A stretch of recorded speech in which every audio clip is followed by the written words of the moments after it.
మీ అందరికీ కొండ దంపతులు అమ్మ మీకు ఆడబిడ్డగా, మా నాన్న మీ ఇంట్లో పెద్ద కొడుకుగా, మరి నేను మీ ఇంట్లో బిడ్డలాగా మనవరిలాగా అన్నిట్లో ఉంటా.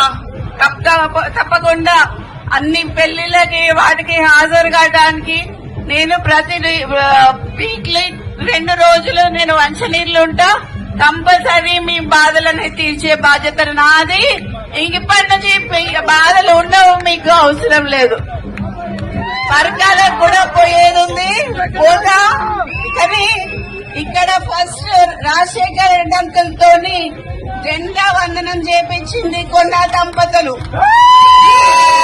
ఆ రోజు నుంచి వాళ్ళ రాజకీయ ప్రస్థానం ఇక్కడ నుంచి స్టార్ట్ అయింది. నా రాజకీయ ప్రస్థానం కూడా ఇక్కడ నుంచే స్టార్ట్ అయిందని చెప్తున్నా. నేను తప్పకుండా ఎమ్మెల్యేగా గెలిచి మీకు ఖచ్చితంగా సేవ చేసుకుంటా అని, నా జీవితం ప్రజాసేవ అని చెప్పడానికి ఏం సంశయిస్తలేను.